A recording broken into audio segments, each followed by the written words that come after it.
Good morning, everybody. Welcome to Recovery Classroom. My name is Drew. I am an alcoholic, and today I'm a recovering alcoholic, and I could not be any more grateful. We had our Crosstalk Tuesday meeting the other night, and a couple topics came in that we weren't able to get to. I talked about one of them yesterday, forgiveness and the other side of that story. In other words, how we tend to forget about our part in a situation where we have to forgive somebody. But I want to talk about the other topic that came in today. Now, keep in mind, when folks come into a crosstalk meeting, by design, they have note cards and they write down topics that they want to have discussed. So we don't have any context per se, other than the way they wrote it. And so I'm going to talk to this topic today. And again, this could go a million different ways. When in the real world, how to handle a sudden, unexpected external trigger. When in the real world, how to handle a sudden, unexpected external trigger. So right off the bat, my brain breaks that down and says, okay, when in the real world. So keep in mind the context here. This person is maybe obviously early in recovery. This in particular individual must be, has to be inside of a treatment facility. And so that's probably what they mean by when they say the real world. In other words, when they get out of that protective bubble. And I was thinking back to that, how, I used to look at when I first came back into the rooms, I always said that I had 9 months, I had a 9-month window to get in and learn as much as I possibly could. Because I knew 3 months after that, I was going to be on the road. I wasn't going to be able to make meetings. I wasn't going to be able to talk to people as much, right? So I had to get in and learn as much as I could. And that's how I view this particular question. This individual, it has to be inside of a treatment facility, very bubble-esque type of environment, safe environment for them to recover.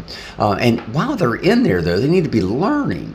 They need to be learning how to handle situations that are going to arise on the outside, the external triggers, right? And so for me, I went through that same process, not into a treatment center, but I had that 9-month window, that 9-month bubble where I just lived in rooms. I lived in conversation. I lived with people who were walking, talking, eating, breathing, sleeping, recovery, right? And my whole goal, hence the name Recovery Classroom, my whole goal was to learn as much as I could. That way when the real world hit, and I got back out in the real world, I knew what to do. And fortunately, even now, I still have to remind myself even now, when shit hits the fan, those unexpected triggers hit the fan, I know what I need to do. My first knee-jerk reaction is find somebody to talk to, find a meeting, go to that meeting early, stay at that meeting late, and talk to people. Because if I'm talking to somebody, it's hard for me to talk while I'm literally pouring a bottle of booze down my mouth, right, down my throat. And that's one of the greatest lessons I learned, was it's hard for me to talk and actually get air out of my body while I'm pouring a substance down my body. It's quite difficult to do, I assure you. But how do we handle this? And like I said, for me, I get to a meeting, I make sure I talk to somebody, I stay connected with people. Matter of fact, last night, that was one of the topics at a meeting that I happened to go to last night. For me anyway, was staying connected, and that's vitally important. Meetings can take on many different shapes, forms, and sizes. It doesn't have to be a formal sit-down meeting. It could just be simply picking up the phone and calling somebody. It can be running into somebody at the grocery store. I can't tell you how many meetings I've had in the 7-Eleven parking lot or at a Waffle House somewhere across this country. So meetings can take on many different shapes and sizes. But I want to point this out too. Triggers is an interesting word in this topic for me. Because if we think about it, and this is one of the things I learned in that early 9-month period of my recovery, while I was, taking notes and being the diligent student, right? Triggers refers to something that's going to cause me to drink. When I was in the madness, everything was a reason for me to drink. Absolutely everything. I'd walk outside and the sky was blue. Well, let's drink. I'd walk outside and the grass is green. Well, let's drink.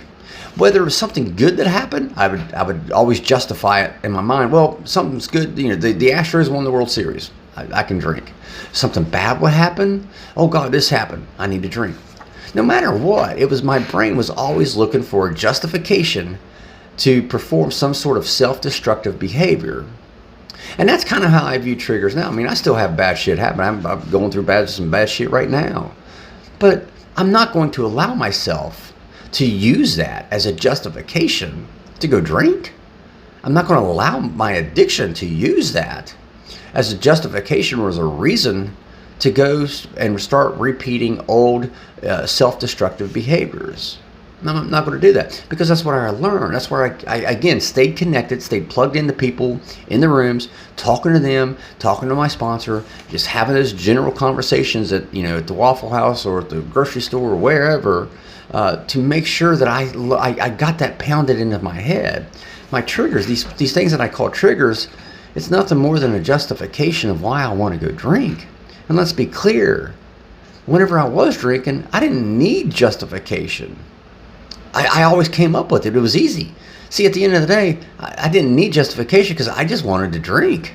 But I would always use it as a crutch to try to justify to other people why I was drinking. Well, the Astros won the World Series, or my daughter ran off and got married, or whatever. Or I would say, oh man, you wouldn't believe how bad this stuff's going on. There's all this bad shit that's happened to me. That's why I'm drinking. Who the fuck was I trying to convince? I drank because my body craved the alcohol. I drank because I liked the way it made me feel, just like it says in the doctor's opinion. A sense of ease and comfort, right? I want to encourage you today, don't think of your triggers as triggers per se, because our minds are always going to come up with reasons why we need to put that first drink or drug into our body. The sky could be blue. The sun could be out. It could be rainy and cold and snowy. Our addiction is always looking for ways to have that self-preservation, to maintain itself, rather than worrying about us. Our addiction doesn't care about us. It only cares about itself, about preserving itself. And I also want to stress this too, kind of what we talked about last night. Make sure you're staying connected to people. You're having regular meetings. And again, I don't mean just to walk into a church with the coffee pot and sit down and pass the bat. That's not what I'm talking about. It can be that. That's not what I'm talking about.